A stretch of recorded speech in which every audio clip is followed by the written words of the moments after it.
wasn't a quiet kid, but I was quite introverted. I think I always had an interest in connecting with something that was non-verbal, and the fact you could have a relationship with an animal that was quite intimate and interesting, but you didn't have to talk or shout or be loud.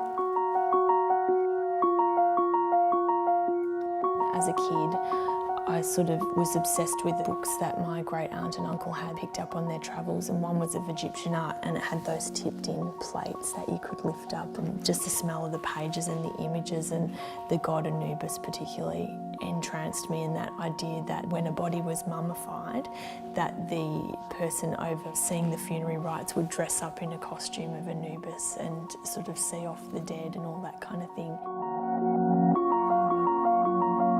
As a kid, I really loved B-grade movies and old horror, and then followed that through to more modern horror films. And I think that idea of the Frankenstein, that idea of putting parts together, always fascinated me, and that something could be revived and brought to life.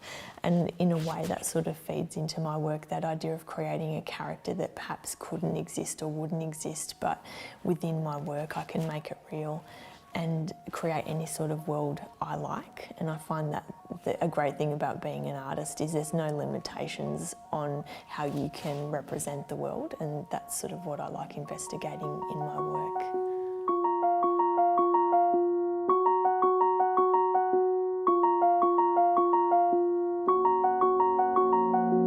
The reason I love printmaking is the process.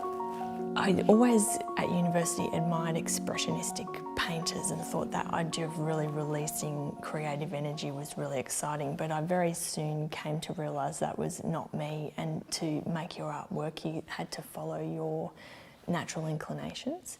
So being a person that likes being organised and very much planning what I want to do, I found that I liked the idea of having to make a block or plate, then see it come out and be transformed, and the image in a way be revitalised, and that captures my imagination, and it's something that just I find continually engaging. My work is figurative at its essence. It's always the figure that engages me, something I think that comes from my love of photography and the idea of the portrait or documentary photography. It's driven by an interest in humans, I guess, and people, and then animals as well. So I guess with my figures I'm taking inspiration from things I see, an expression, a person, an animal, a posture, a particular type of tattoo, and then that starts to generate a story in my mind, and then I blend imaginative elements with perhaps that source material to come up with something that I think is sort of convincing, it could exist, but at the same time is completely fantasy. I like the idea of the domestic animal and the fact that animals really are wild but become domesticated by us and are kind of willing to live alongside us in a symbiotic sort of relationship. And I'm interested in the idea of the edge that the domestic animal has. So a little bit like people, while things are going well, everything's calm and everyone gets on well. But if something arcs them up or they don't like something, they'll show a little bit more of that wild side, and I like that duality. I'm really interested in the idea of telling a story through the body and using the figure as a device for narrative.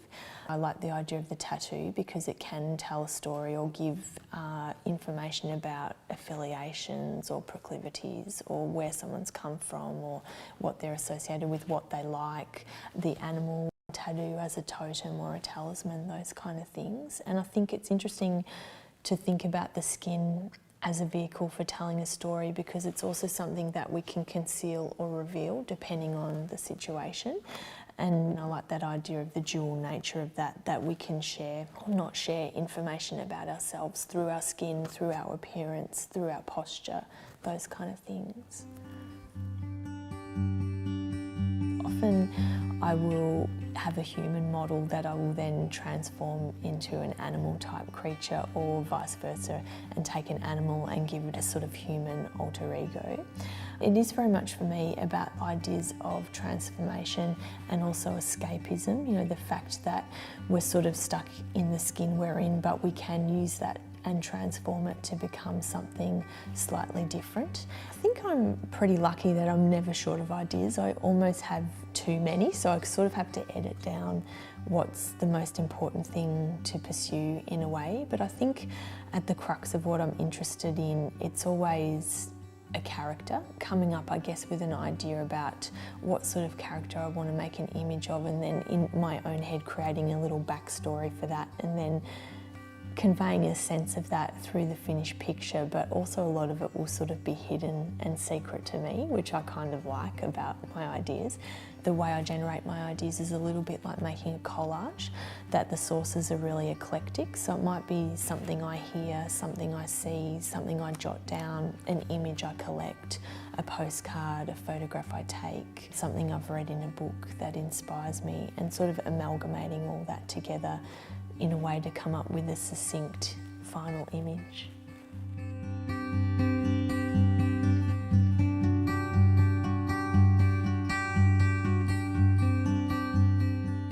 So a lot of my notebooks just contain jottings and keywords, ideas for titles for prints. Often I'll have a title or a name of a character, and then I sort of generate the character around that. I think it ties into, as a teenager, I really loved reading, and I think that was a great escape for me. It sort of was a way to take me to other worlds, to meet interesting people, as a little bit romantic. So words are really important to the development of my ideas.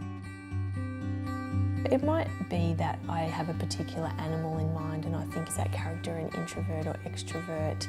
Is it someone who likes the outdoors, the indoors? What would they get up to? What sort of personality they have? And then trying to convey that through the posture, the drawing, finding source material, whether it's photos I take myself or looking on the internet for reference material, photographing friends and animals, bringing that all together. I also sketch, like I always create an image from a drawing, whether it be a print or a painting or whatever the medium's going to be. I always do a sketch first that lets me know where I'm going. I'm not the type of person that can leave things to chance. I really like knowing what the end result is and where I'm going. So a lot of the exploration comes in the collecting of source material and the sketching process, and by the time I sort of come to making a print or painting, it's very much about seeing that vision through in a technical way. And that's not to say there's no fun in that, because I really love the technical development of an image as well, and the making of it and the process of producing a final picture. Studied at uni, I became absorbed in lithography, and I loved the surface of the stone and working with the greasy materials and the kind of chemical process that you had to go through to get a final image. But once I left uni, I started working in group workshops. So the Australian Print Workshop was somewhere that I worked in Fitzroy. Then sort of having to work got in the way. You couldn't drag a stone home from the workshop and then bring it back in. So I thought back to studying, and I had really liked relief printing. So lino cut was something I started to work a lot with, as it was easy to cart around, work with out of a home studio, take to a workshop where I had access to a printing press, and be able to make work more rapidly and not be bogged down by not having litho stones or a press of my own. I've also worked with mediums like screen print and monotype as well, which I really enjoy. I suppose my love of lino cut really comes from the reductive process, and I keep coming back to it. I sort of like the sculptural feeling of cutting the block and the meditative process of cutting into the lino and then an image forming. And I also like the idea that people associate lino cut almost with the kids' art form, and I think a lot of people made them at school and they can kind of connect with the process. And I like the idea of elevating the lino cut to being something more sophisticated and very much embodies fine art.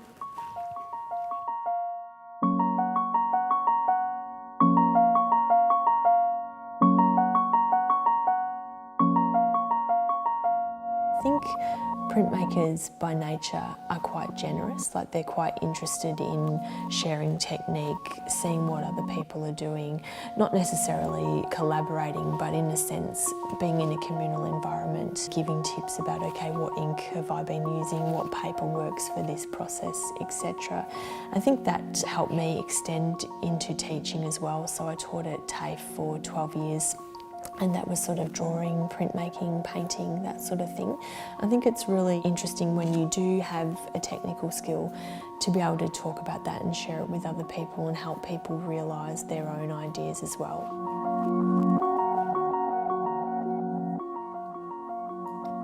Up until a few years ago, I'd always had a studio at home, and then it was exciting to have the opportunity to have a studio away from home and come to the Abbotsford Convent. And given the space that I can now work in is so large, it's also enabled me to run printmaking and drawing workshops in the studio. So it's been sort of fun having keen people come in and spend time, on a weekend to develop their own skills and interest in art.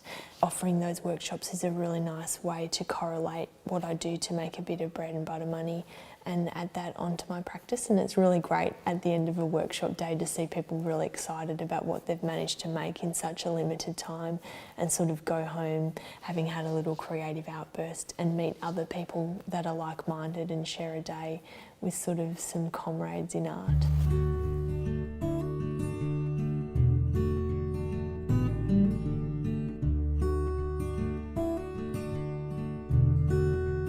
I think it's really important as an artist to think about diverse streams of income, and having a gallery represent you does take a level of administrative work off you, which is really good, and they can liaise with clientele, deal with sales for you, price the work, which I hate doing. So having your work priced by a gallery is a really exciting thing. So I have work at Australian galleries in Melbourne and Sydney, and I also have some work at Beaver Gallery in Canberra and at Solander Gallery in Wellington.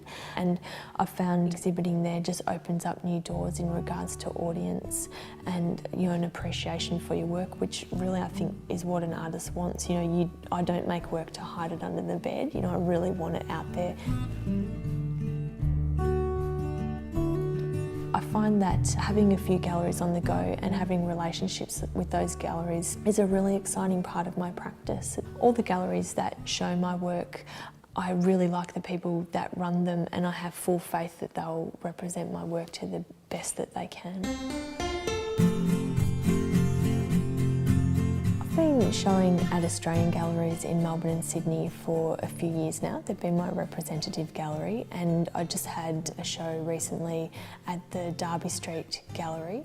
It was quite an ambitious show because I had been booked into their smaller space and then got moved into the bigger space, so it was quite exciting to have work in the main gallery.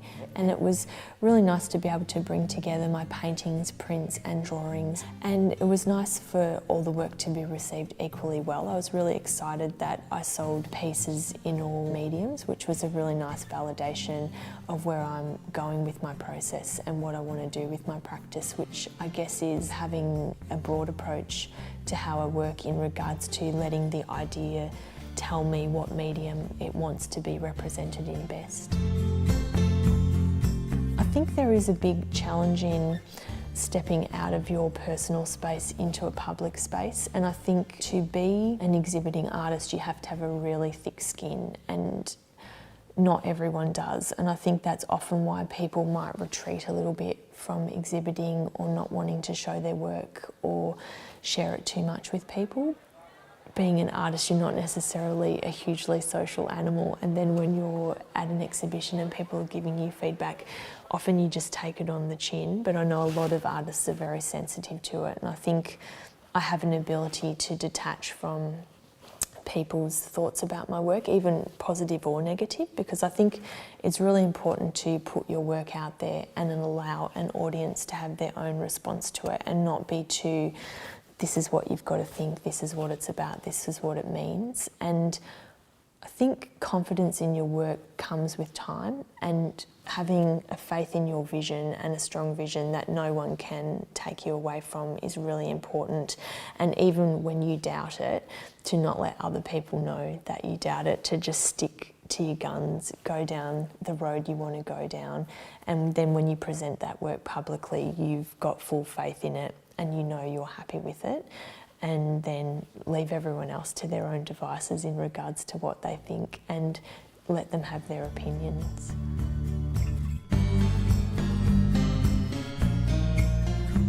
Currently, I've curated a show called Monstrous, where I asked 13 artists to respond to that theme in print form.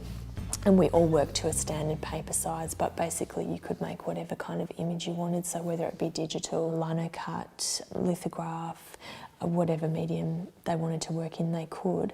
And it was really lovely to see within that small number of artists how diverse the response was to that theme. And I think when I think of myself as curating a project, it's very much with a small C. I don't see myself as a curator with a big C. So being an artist myself, it's more about asking people to jump on board and become part of a project and sort of letting them do what they want. So bringing together emerging and established practitioners, and I think it's really helpful often for someone beginning their career to be able to interact or even be mentored to some degree by someone more established, to get to know the ropes and kind of be given a chance to be in, I guess, a show where there's a few sort of names or known people, and they get an opportunity then to network or meet these people and sort of interact with them, learn a little bit about what they do. I think group shows for me are a really nice way of bringing together diverse or disparate people that might not normally connect.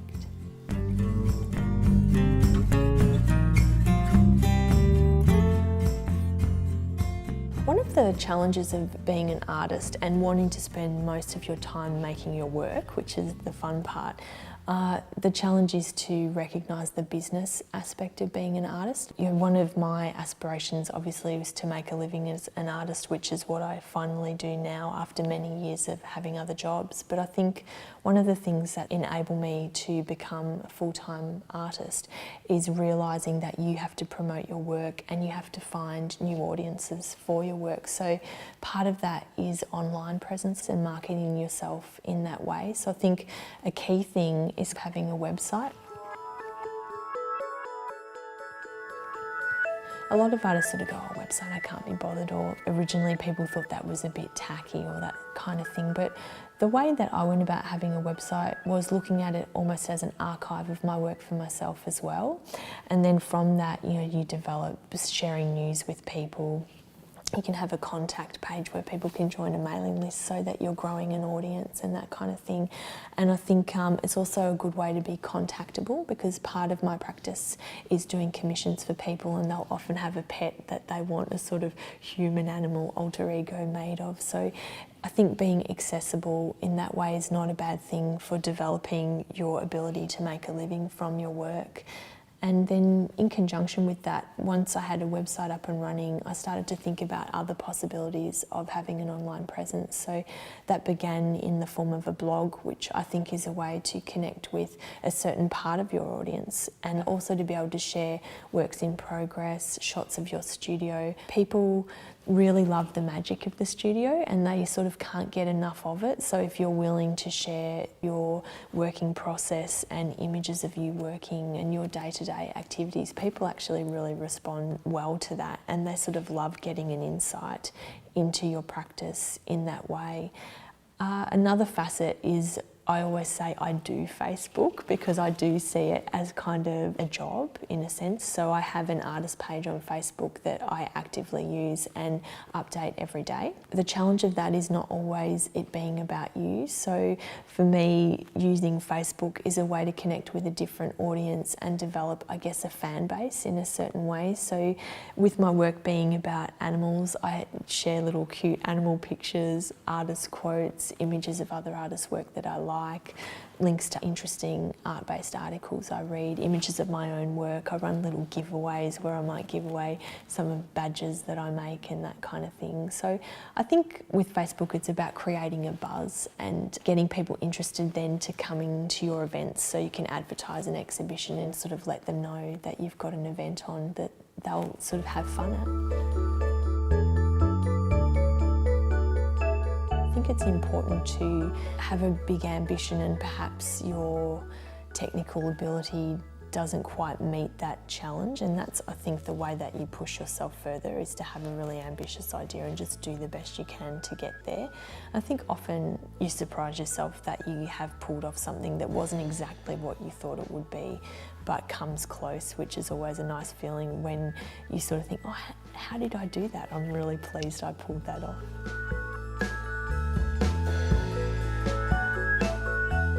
One of the things I think that keeps a practice invigorated or challenging is that you are constantly trying different things or using different materials and techniques. And I think the balance of working in different mediums is really helpful to your development, because you have constant struggles and challenges, problems that you have to overcome. And I think I often see the artist as that, a problem solver. So you're constantly setting yourself a problem or posing a question that you have to answer or challenge yourself to be able to resolve. And that's one of the things I think that keeps you interested in an artistic practice, is that constantly small changes to others but large changes to you, and that idea of never being satisfied. I think it's Philip Guston who said, frustration is everything, satisfaction's nothing. And that idea of constantly saying, I can do it better, you know, I'm going to improve next time. If I did it again, this is what I'd do differently. And that, to me, is the exciting thing about being an artist, that constant challenge.